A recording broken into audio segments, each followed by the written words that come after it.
Good afternoon, Chennai. Good afternoon. So many young people in the house and not a lot of energy, so let's try that again. Good afternoon, Chennai. Wonderful to have you all with us, and it's so special and such a privilege to be able to talk to someone on this stage whose personal journey and professional journey pretty much mirrors the journey of India as a nation and as an economy.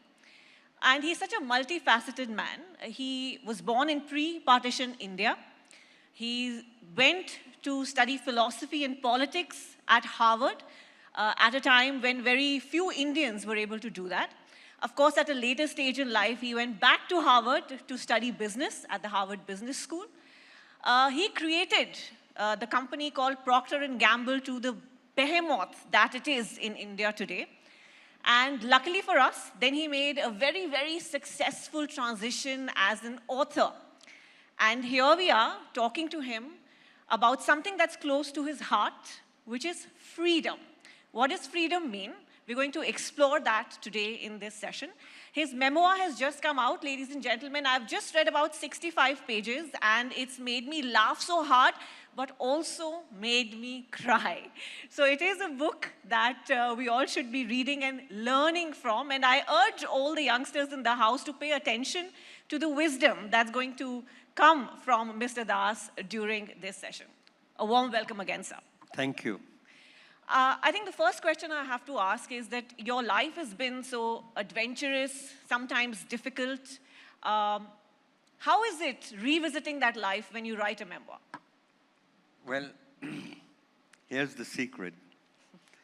When you write a memoir, you do have to remember. And you, in a way, relive your life. And what I have learned is that reliving your life is actually better than living it. It's like a memory. You know, an event takes place 30 years ago, and the reality is that there was so much going on, you know, that you hardly noticed that. But when you remember, you have the luxury of time. You can play God. You can leave something out. You can take something in, put something in. And therefore, a memory is often better than the event.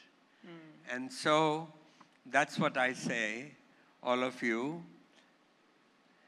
A good reason to write your memoir is to relive your life and actually play God and have a second life. Why, if you can have two lives, why have only one? Why not? Absolutely. So, you know, I read that you were always passionate about writing. And yet, in your early 20s, I believe, you went on to work in the sales team of Procter & Gamble. The company went by another name then. Why, at that time, did you not pursue the passion of writing? Because you famously said that one must make a life, not just a living. So there's so many of us who want to pursue the passion, right? But the living comes in the way. Well, you know, I mean, I've been an oddball. When I was 1.5 years old, my mother said, "This is a difficult child." I mean, she wrote a diary, and in that diary I found, "This is a difficult baby." And by the age of 4, she was calling me a troublemaker. And so there were these crossroads right through my life, and I could recount it to you. The one that's relevant to your question is when I came home one day, I was in KG, kindergarten, in Lahore, model town. And I came home sporting a report card, and my mother is standing at the door, and she smiles and she says, "Did you stand first?" And my father is at the back, and he says, "That was the wrong question." Ask him what he likes about school. Does he like to draw? Does he like to read? Who are his friends? And so on. So I had right through my life two influences. My mother kept reminding me that I had to make a living, and my father kept reminding me that I had to make a life. And so the next dramatic moment I can remember is when I got this unbelievably, at that time, a scholarship to go to Harvard. And as an undergraduate. And so I remember it's Palam Airport. My mother has tears in her eyes. And she's telling me now, be sure to study something useful. You have to come back home and get a job. And she says, why don't you be like your father? My father was an engineer. Right. So you'll get a job as an engineer. I arrive at Harvard and I promptly forget her advice. I see the course catalog and I take everything. I study Greek tragedy. I study the Russian novel. I study Bauhaus architecture. I study capitalism. I study Sanskrit love poetry. Wow. When my mother discovered I was studying Sanskrit at Harvard, she said, hi. He's a dead language. Only the dead will give him a job. So that, and finally I did philosophy. Yeah.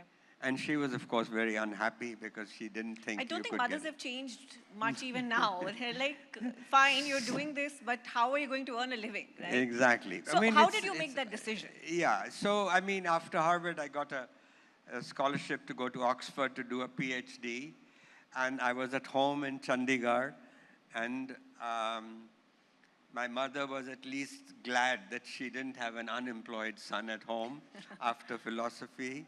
And so I asked myself, did I want to spend the rest of my life at that stratosphere of abstract thought? No. I wanted a life of action.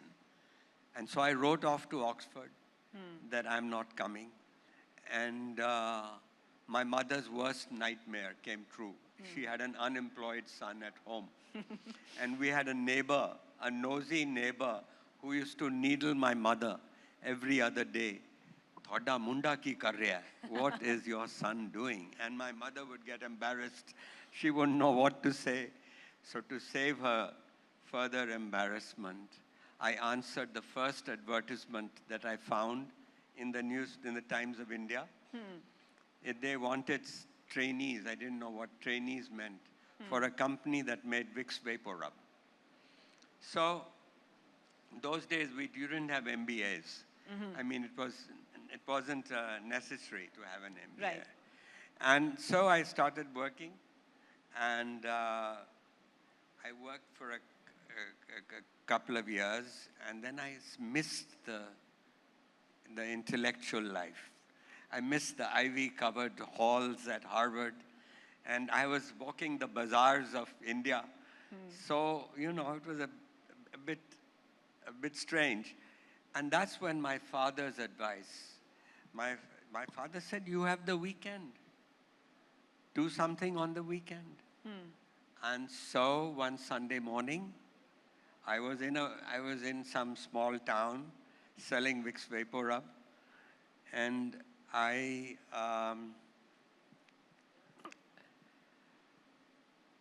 said to myself, it must have been a morning like this when Shakespeare started to write Hamlet.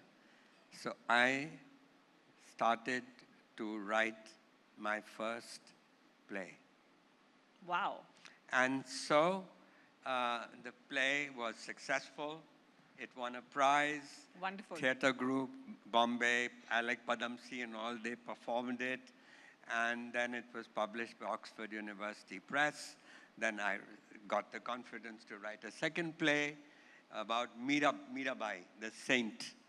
And luckily somebody picked it up. It was performed like a rock musical. So all this was happening while you were working, selling Vicks Vapor Rub. So I was wearing two hats, a Monday to Friday hat and a Saturday to Sunday So you're hat. basically the OG of the gig economy, in a sense. In a sense. Okay, great. That's good to know. Anyway, the point is I did this for 25 to 30 years. And then one day I asked myself, is this what life is all about? And so I quit. And that's when I quit at 50. And of course, I was at the top of my career. By then, I was CEO of Procter & Gamble, but I'd been transferred to world headquarters as managing director. Yeah, so you lived in many different countries, I believe 6 countries while you were at Procter & Gamble. And it was a time when you didn't see a lot of Indians in other countries, let alone be in leadership positions in other countries. So what was that time like for you? Well, it was heady times, but it was heady times. And I worked in many countries, Mexico, Spain, and all that. I learned languages and so on. But it was, the real action was going on in India. And the Indira Gandhi, who is not my favorite person at all, I think she did more damage to our country than she did good. Although the masses don't agree with me, because the people who come to visit Delhi, the most popular place where people go, tourists go, is her home, to pay homage to her. But she declared an emergency. Yeah. But really, it was, I never could live abroad for more than a few years because I missed India. I could only be here. And so I'd come back. And so 1 year, I was back. It was the heyday of the license Raj. And there was a flu. And in that flu, the company sold a hell of a lot of Vicks Vapor Rub. Right. And we were feeling a bit like heroes. We had made the greatest profit of any of the subsidiaries. It was sold in 135 countries, that product. And, but at the end of the season, we get a summons from the government. We have broken the law of licensing. We have broken our license, meaning we have sold 30% more than the production capacity authorized in our license. So I was summoned to Delhi, and the government official, a very arrogant man, a Marxist who hated business, and he treated me like a criminal. I tried to explain to him that, bhai, we were producing for the country, keeping the shelves and pharmacies stocked with our product. Millions of children, housewives, mothers were helped during this period. He says, no, I'm going to make an example of your company. So did you go to jail? No, I didn't go to jail, but I had a lot of sleepless nights.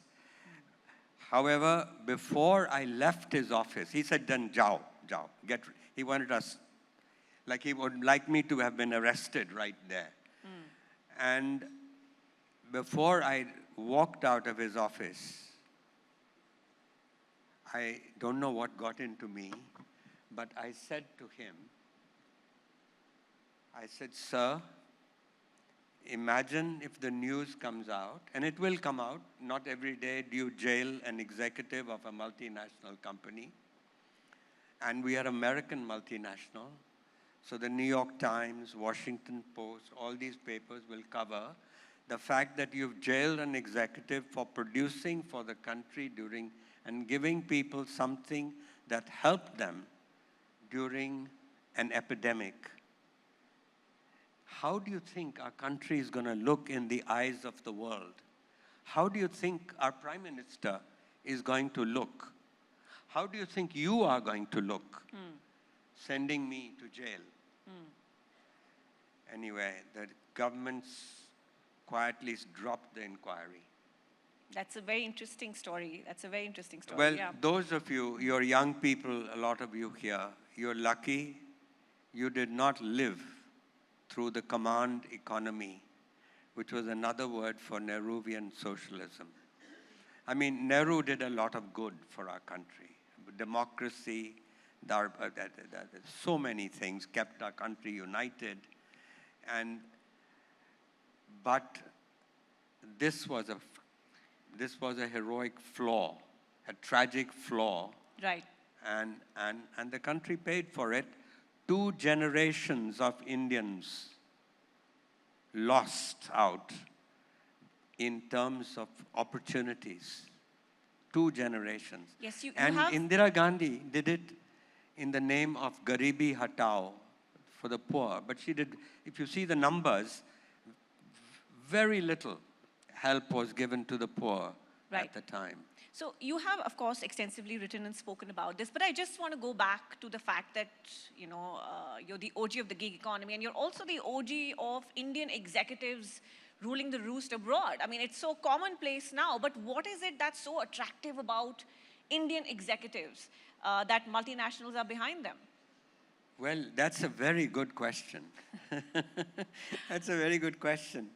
I think that the fact is the opportunities were not big, thanks to the license Raj at that time. The young Indian did not have the kind of opportunities that these youngsters have today. And I just happened to be lucky. I went to a good university. I did well at the university. And I got a job when there were only 10 people working in that company. So I guess what I'm trying to say is that even today, 80% of Indians do not get a good education. But the 20% who do, they do manage to get education. They do manage to learn that education is not just rote learning. It's about questioning. So these guys, even now, the opportunities are bigger outside. And so they do very well. And we're all hopeful that that changes. And, there have been conversations around brain drain. We should be proud of that. Yeah. But even 10%, what I'm saying is 20%, 1.4 billion people, 10% is 140 million, 20% is 280 million. That's a whole country. So the fact is that 5% or 1% can create cities like Bangalore, can create the sort of revolution that the IT revolution that we have created. Yes, absolutely. So, post the pandemic, we're in a world where the entire term gig economy has been coined. People want opportunities where, yes, there is a salary that's credited to the bank account at the end of the month, but there is this desire to follow their passion as well. So there's moonlighting. And in your memoir also, I think you've written that the pursuit of multiple goals is better than one. So I'm interested in knowing, what you think young Indians, how they should plan their careers, how they should move forward. Well, I think the advice of my mother and father will help them both. They need to make a living, unless you're very, very rich. But even those people need to work. Work gives you a sense of purpose. I mean, I get up at 5 in the morning, and I write till 12, and then I relax. Then I go for a swim or whatever. But it gives me a sense of purpose.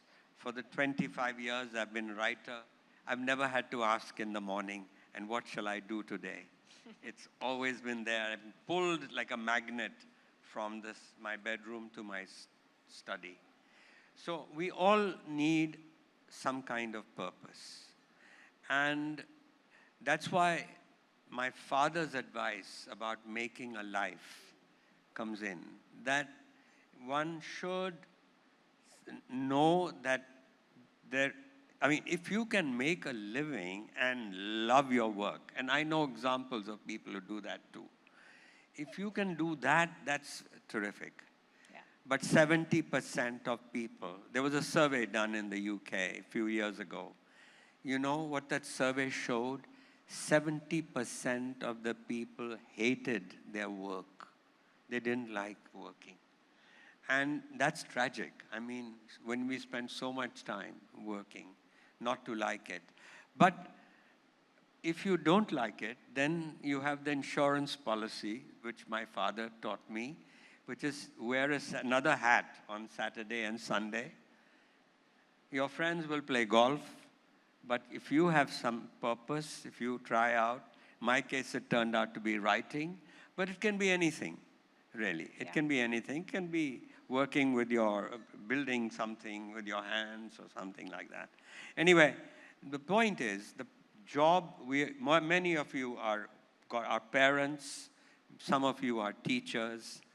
The job of parents and teachers is to do what my father said, which is to try and ignite in the child a passion for something. We're not all Mozart, who at the age of 3 knew he was a musical genius. We stumble onto it. And then the average person is not very different from me. What you do is, you don't know until you try it out. You then stumble onto it through your life. And then when you get a job, first of all, you study hard, like my mother said, and you get into a good college, then you study hard, and you get a good job. And then you get a good job, you climb up the ladder, and you get a bigger house, you get a wife, you get children, and you repeat the same thing with your children. But by the time you're in your 40s, I tell you, most people will ask that question. Is this what life is all about? And that's the time you should have something you can fall back upon.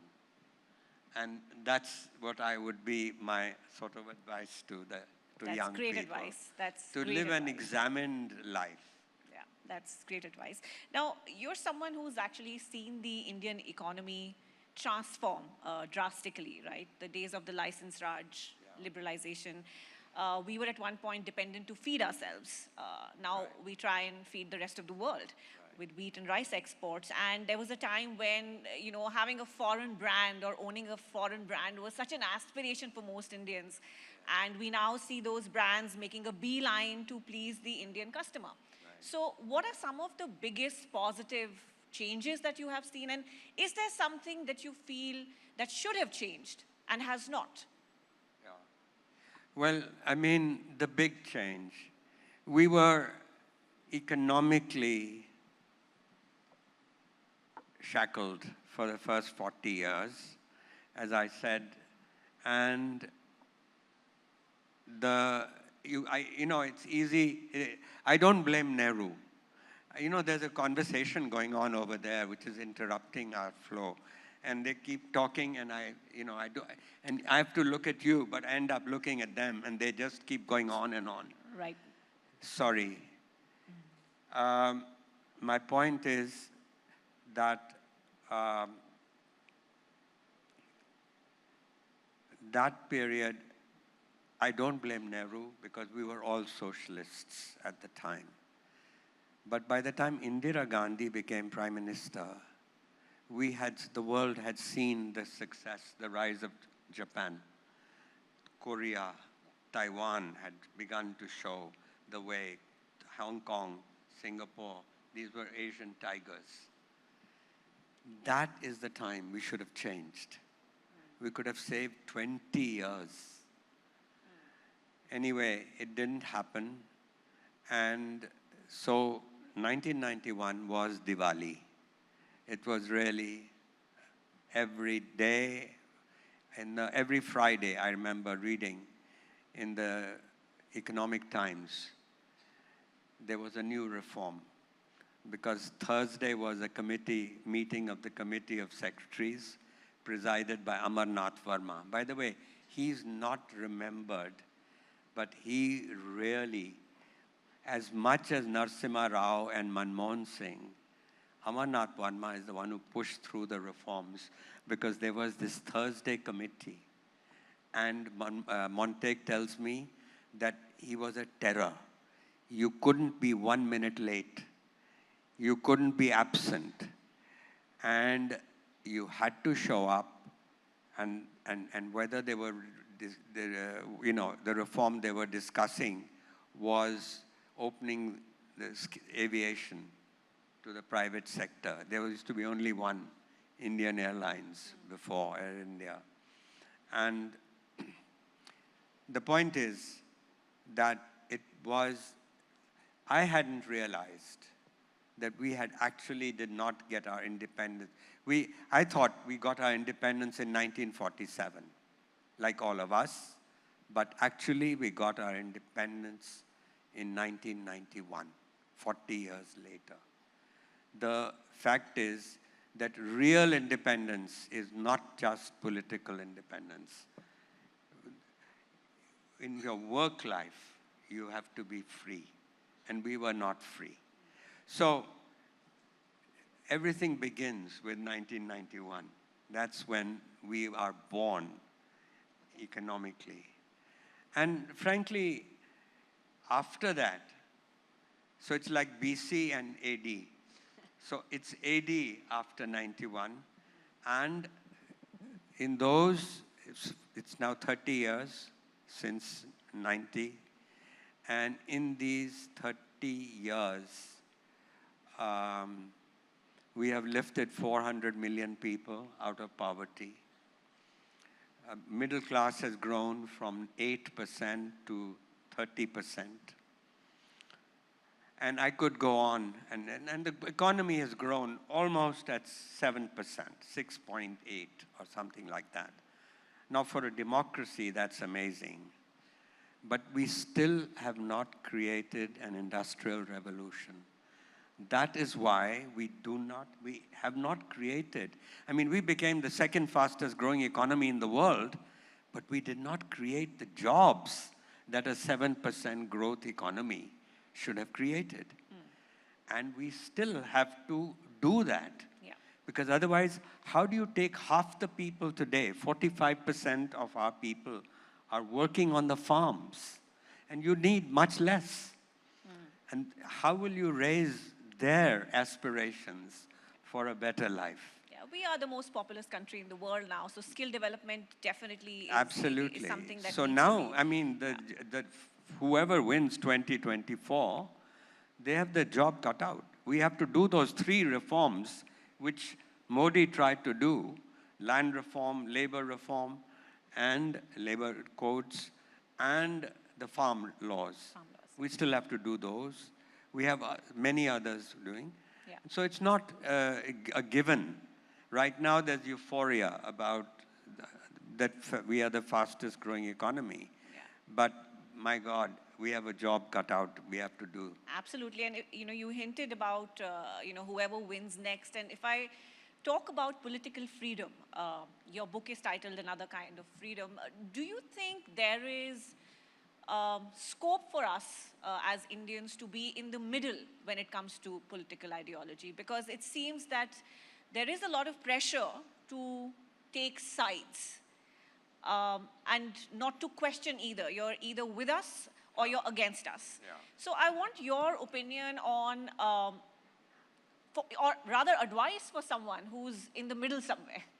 Well, I can't give you advice because I'm neither a Modi bhakt nor a Modi hater. There are just 2 kinds of people today. So you're right in the middle. That's exactly what I'm talking about. Yeah. Yeah. So I think a lot of people are in the middle, and I'm a liberal, meaning I don't trust the Congress party. That the economics of the Congress party will always make a false trade-off between growth and equity. And given they don't realize that the real growth of the economy depends on creating jobs, investment, respecting the business world.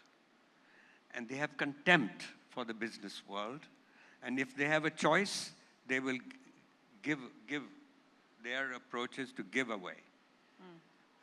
And it's good. It reminds us that they are poor people. We need to do things. But the best way to help the poor is to create jobs. Yeah. And so I can't vote for the Congress, but I can't vote for the BJP either. I mean, their whole cultural agenda, I don't want to be in a Hindu Rashtra. I don't want to be in a Hindu Pakistan, you know. We created a very exceptional political democracy, and it was thanks to this. I mean, we were created by saints: Gandhi, Nehru, Patel, Jinnah. I mean, not Jinnah, but a lot of other guys.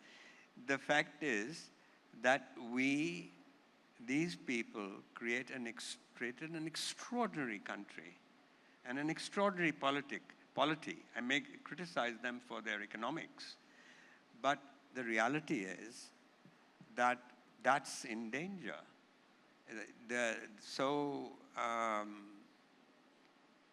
But I'll tell you one thing.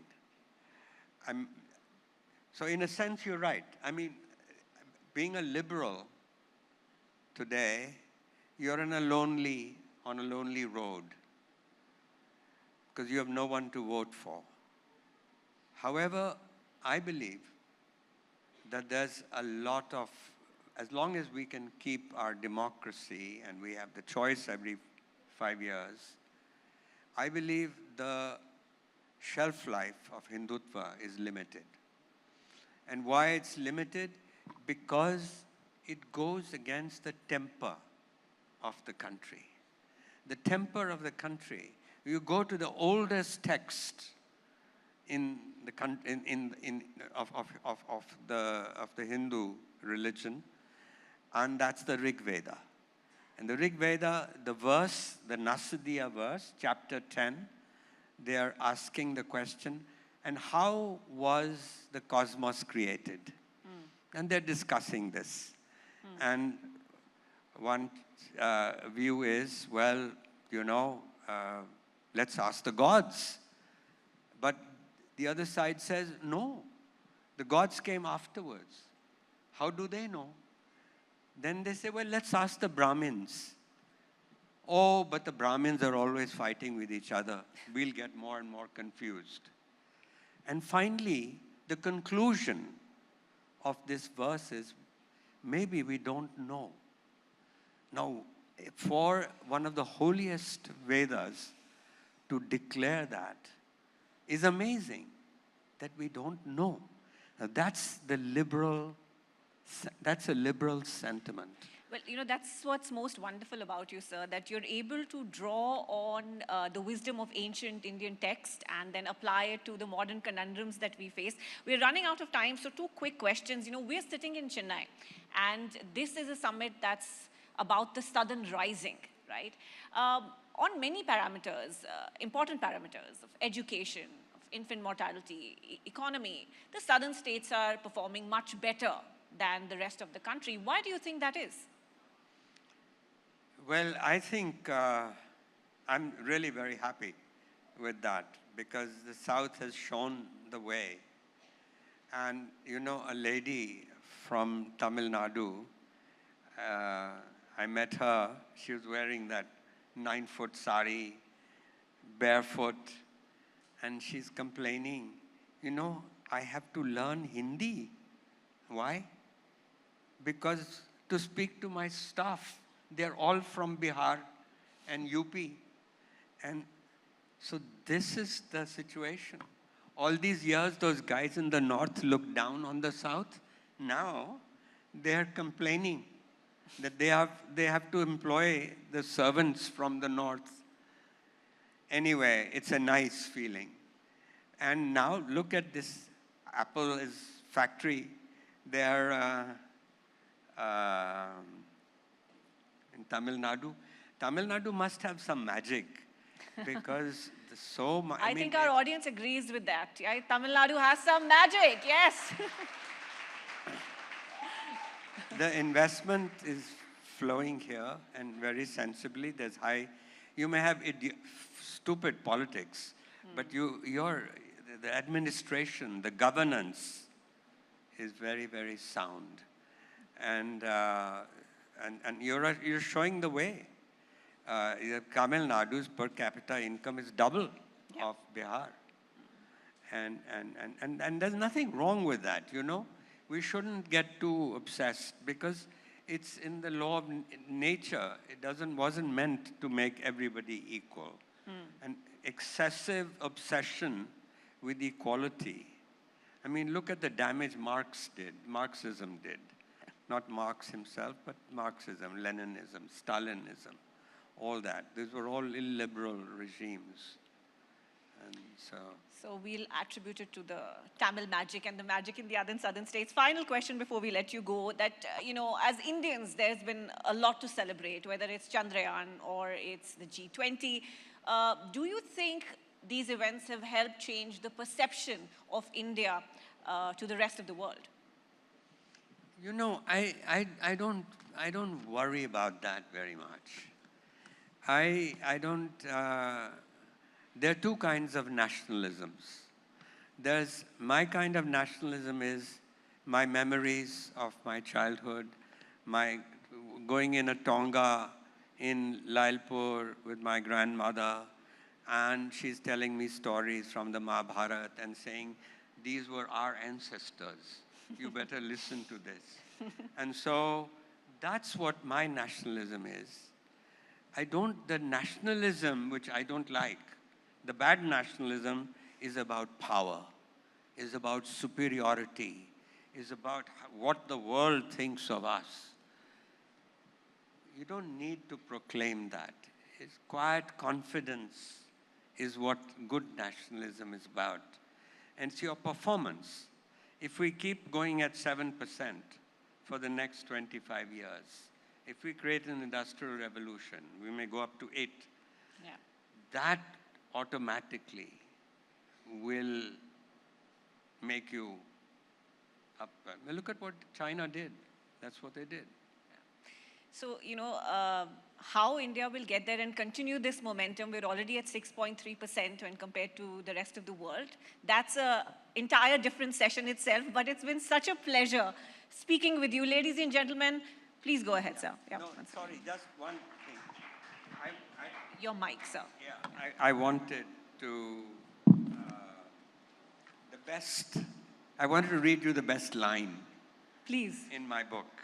And that is the dedication. The book is dedicated. The book is another sort of freedom. And we haven't really talked about what that sort of freedom is. But at least I'll read you the dedication, which is to the happy few who don't take themselves too seriously. So that is really the book.